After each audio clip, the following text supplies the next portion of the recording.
Y ahora vamos a ver la probabilidad condicional, que básicamente es un resumen de lo que ya hemos analizado hasta cansarnos. Entonces, ¿qué dice este concepto? Cuando los sucesos son dependientes, ¿no es cierto? Entonces, para que ocurra un segundo, tiene que ocurrir uno primero. Eso tengo que recordar siempre cuando son dependientes. Se refiere a la búsqueda de la probabilidad de ocurrencia de B a condición de que ya ocurrió A, ¿no? Entonces, esa es la dependencia de la que hemos estado hablando, lo cual implica que ha ocurrido con anterioridad forzosamente. También se denota como la probabilidad de B dado A. La probabilidad condicional de B en A se expresa de esta manera. Entonces, si ustedes recuerdan, esto está saliendo de la fórmula genérica de la ocurrencia de dos eventos dependientes. Probabilidad de A intersección B, que era igual a la probabilidad de A por la probabilidad de ocurrencia de B, dado que ocurrió primero A. Entonces, ¿qué estamos haciendo? Despejando esto y nos queda obviamente una división de la intersección entre la probabilidad de A. Entonces solo es un despeje y estamos enfocándonos, digamos, en la condición, donde la probabilidad de A es la probabilidad independiente y obviamente es distinta de cero, caso contrario no existiría una probabilidad. Ejemplo, calcular la probabilidad de obtener un 6 al tirar un dado sabiendo que ha salido un par con anterioridad. La característica de la probabilidad condicional es que normalmente utiliza este tipo de enlace, sabiendo, conociendo qué y los sinónimos que nos pudiéramos imaginar. Entonces, cuando veamos algo así, podemos anticipar de que se puede resolver el enunciado por medio de la fórmula de la probabilidad condicional. Es algo que nos ayuda a reconocer. Entonces dice calcular la probabilidad de obtener un 6. Esto es como la consecuencia. Entonces lo que me está diciendo es que esto puede ser el evento B.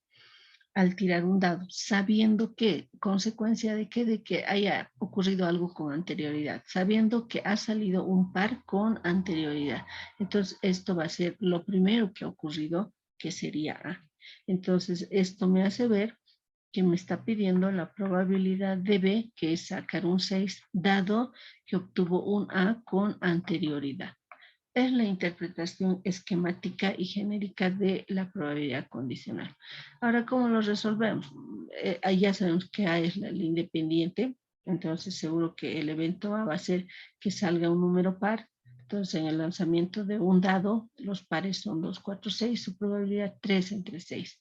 El evento B es sacar el 6, entonces es un solo elemento, su probabilidad un sexto. ¿Qué más necesitamos? La intersección. La intersección, el único elemento que tengo es también el 6, entonces la probabilidad es un sexto. La probabilidad condicional, que ya habíamos definido aquí, entonces reemplazar simplemente los valores que hemos obtenido. La intersección un sexto entre la probabilidad de A 3 sextos, simplificando esto me sale un tercio, ¿no? Entonces ahí está el resultado de la probabilidad condicional. Entonces solo es el despeje de este y su interpretación lo que me interesa. Aquí tenemos una forma de reconocer esto que estamos diciendo.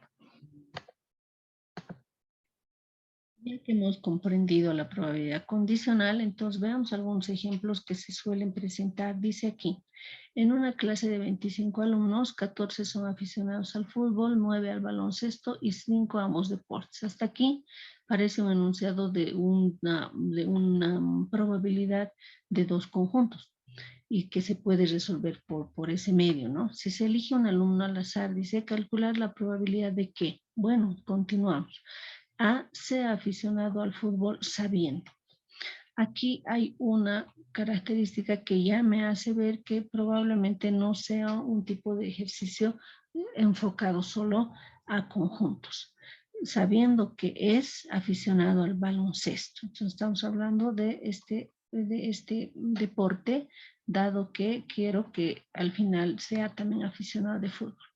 El inciso B, sea aficionado al fútbol, igual que en el anterior, sabiendo nuevamente la palabra que estamos usando para la condicional, que no es aficionado al baloncesto. Fíjense que el inciso A y B se parecen. ¿Cuál es la diferencia? Que aquí estamos diciendo que no es. En cambio, en el inciso A es. El inciso C dice no practique ningún deporte. Bueno, eso se puede entender desde el punto de vista de conjuntos, que se refiere a la probabilidad que esté en el espacio muestral, pero a ninguno de los dos deportes, porque esos son los que no practican ningún deporte. Entonces, más o menos puedo definir, digamos, las características. El espacio muestral va a estar formado por estos 25, los de fútbol por 14, los de baloncesto por 9 y ambos deportes por 5. Esos son mis datos, ¿no? Entonces, eso es lo que puedo definir. Algo que tengo que entender es que cuando analizamos las probabilidades, tengo que definir cuál es el éxito y cuál es el fracaso. Normalmente en un evento simple, el fracaso puede ser el éxito que estoy buscando. Quiero saber los defectuosos al decir, entonces el defectuoso es el éxito, ¿no? Implícitamente.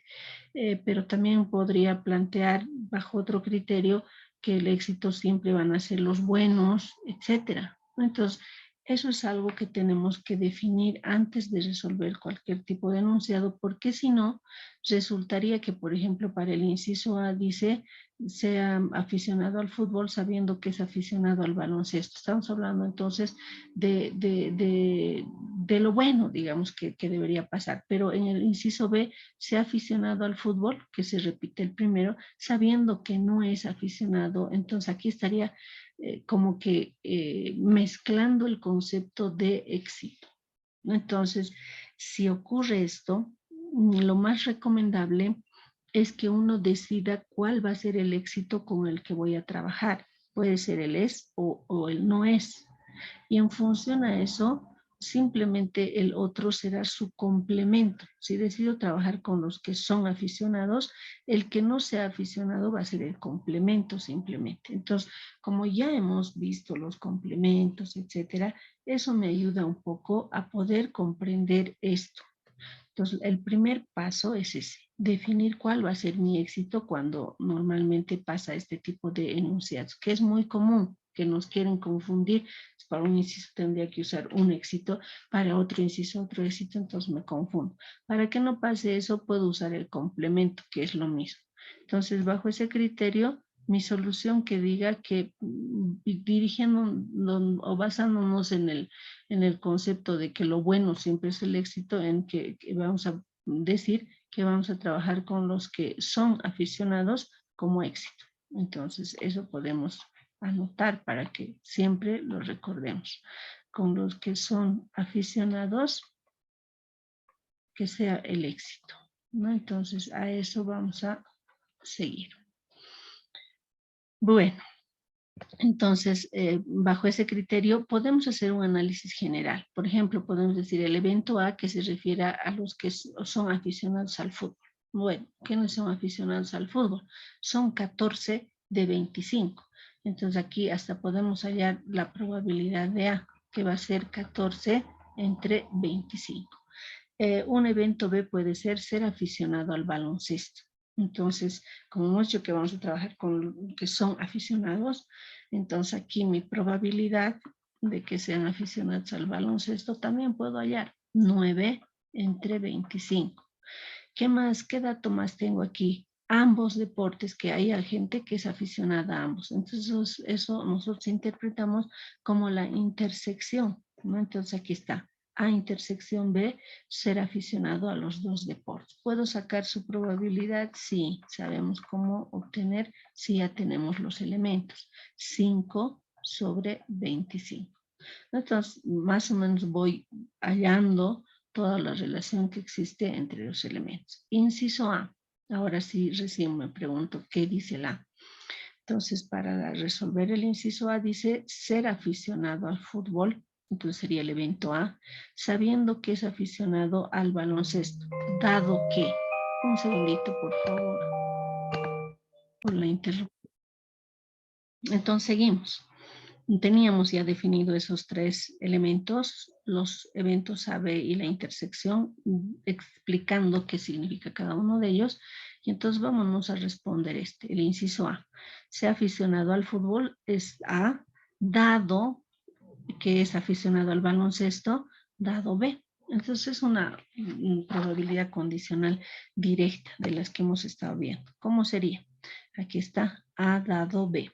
Su probabilidad, como ya hemos visto la fórmula, es igual a la intersección, probabilidad de A intersección B, sobre la probabilidad de B en este caso.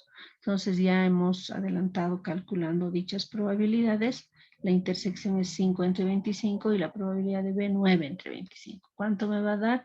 5 novenos, ¿no? Entonces ahí está mi probabilidad de A en B. El inciso A no tiene problema. Inciso B, se ha aficionado al fútbol sabiendo que no es, aquí ya cambiaba, ¿no? Es la misma condicional.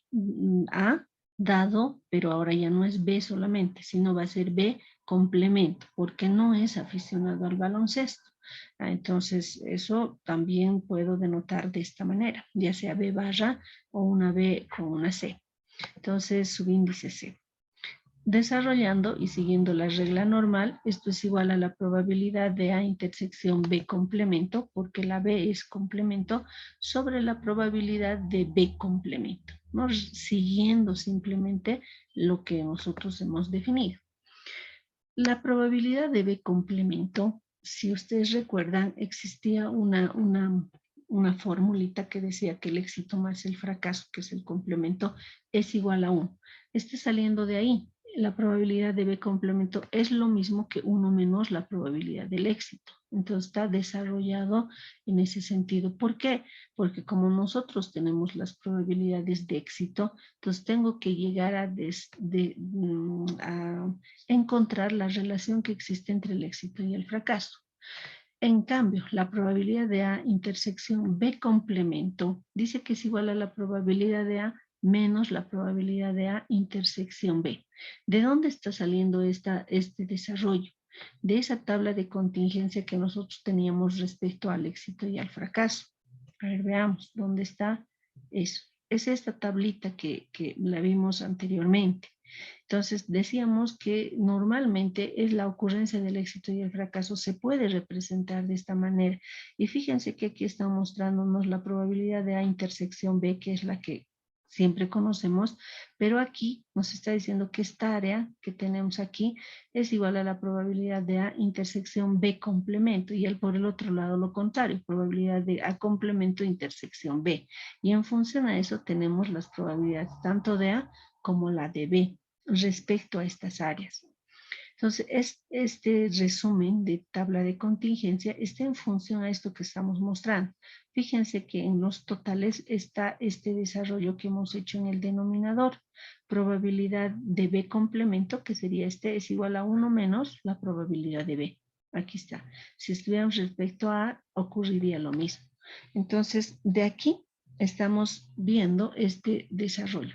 Probabilidad de A intersección B complemento, sería este, ¿no? Entonces aquí estamos diciendo que es igual a la probabilidad de A menos la probabilidad de A intersección B. Entonces ahora sí ya sabemos de dónde. Podemos hacerlo ya sea con el gráfico o directamente con nuestra tablita, que es el resultado de eso.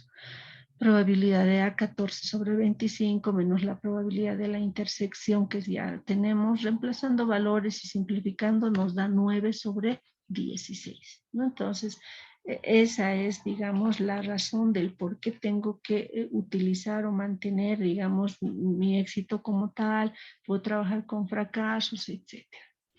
El inciso C, que no practique ningún deporte. Sí, eso en la realidad, en la práctica, sería elementos que queden o la probabilidad que quede en este espacio. En este espacio, si me puedo regir entre el éxito y el fracaso, son elementos que no tendrían que estar ni en A ni en B. Eso es lo que conocemos normalmente respecto a los que no practiquen ningún deporte. Entonces, fíjense, si nos vamos a esta fórmula, sería 1, que sería todo el espacio muestral, menos estas áreas. Entonces, estas áreas, a ver, la intersección ya la tengo. Probabilidad de A intersección B. Probabilidad de A intersección B complemento, que sería esto también. Debería ser este 925 solamente, ¿no? El numerador.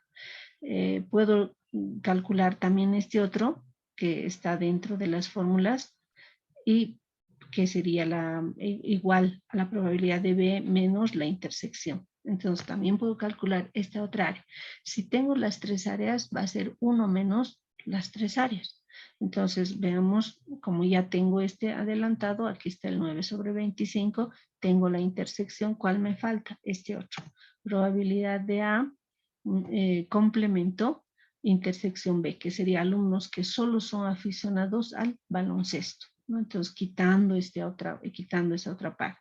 Ya vamos a adelantar la fórmula, me da 4 sobre 25. ¿Tengo las tres áreas? Sí. Entonces, ¿cómo obtengo esta otra? 1 menos las tres. 1, que sería este, menos la intersección central, menos este otro pedazo y menos este otro pedacito. Reemplazando valores, sumando y restando, es restando más que sumando, entonces me da 7 sobre 25. Era una aplicación más que quería mostrarles respecto a la condicional, que no solo se aplica para el producto, sino también aquí hemos podido ver que se puede trabajar con la notación de éxito y fracaso, como lo que hemos estado viendo hasta ahora. ¿No? Entonces, bueno, es otro ejemplo más dentro de las probabilidades condicionales. Aquí tenemos uno clásico donde ya no vemos tanto áreas, sino más bien la notación que siempre hemos planteado de que nos dan valores directos de las probabilidades y nosotros tenemos que determinar qué operación voy a realizar entre ellos. Entonces, lo más recomendable es que un enunciado lo vayamos leyendo poco a poco, porque a veces podemos llegar a confundir. Dice, por ejemplo, en cierta escuela primaria, la probabilidad de que un estudiante seleccionado al azar venga de una familia de dos padres es 0,75. Como que aquí me están diciendo que esta acción es 0,75. Podemos decir que esto sea A. Y la probabilidad de que venga de una familia de dos padres, nuevamente repite la misma acción y obtenga bajas calificaciones, como que aquí, hasta aquí es A, la I es la intersección, todos sabemos, con otro evento o con otra acción, en este caso de obtener bajas calificaciones. Como no es lo mismo que venga de una familia de dos padres, podemos decir que esto es B, ¿no? Entonces, dice que es 0,18. Esta es la probabilidad de A intersección B. Esta sería la probabilidad de A. ¿Cuál es la probabilidad de que dicho estudiante seleccionado al azar tenga bajo rendimiento? La acción de bajo rendimiento va más relacionado con las bajas calificaciones que el venir de una familia de dos padres. Entonces podemos decir, esto es B, considerando la palabra que nos ayuda a enlazar, que es condicional, que viene de una familia de dos padres, o sea, A. Esto es la probabilidad de B dado A. Eso es lo que me estarían pidiendo. Entonces, es interesante leer los enunciados así paso a paso, porque caso contrario, la definición desde esta parte y lo que dice aquí pareciera que es lo mismo, solo está en sentido contrario. La probabilidad de que venga de una familia de dos padres y obtenga bajas calificaciones y la probabilidad de que un estudiante tenga bajas calificaciones, podemos decir, cambiándolo esto, y que viene de una familia de dos padres, pareciera lo mismo. ¿Qué es lo único que les está diferenciando? Esta condición de considerar, de que viene, etcétera. Entonces, es nomás necesario leer los enunciados correctamente. Nosotros le hemos puesto aquí sus valores y está enmarcado aquí, ¿no? El evento A, un estudiante venga de una familia de dos padres, probabilidad de A, 0,75. Probabilidad de B, no la tenemos y no es necesario, dado que nuestra probabilidad condicional está sobre la probabilidad de A. Entonces ya tengo este valor que necesito. Pero sé que el evento B consiste en obtener bajas calificaciones. La probabilidad de que venga de una familia de dos padres, etcétera, es esta intersección, que es igual a 0,18, definido. Entonces, la que me pedían, probabilidad de B dado A, es la intersección entre los dos sobre la probabilidad de A. Entonces, lo único que tengo que hacer en función a los valores que me han dado es dividir la intersección entre la probabilidad de A. ¿Y cuánto me da? 0,24. Entonces, eso es la forma. Perdón, un segundito nuevamente.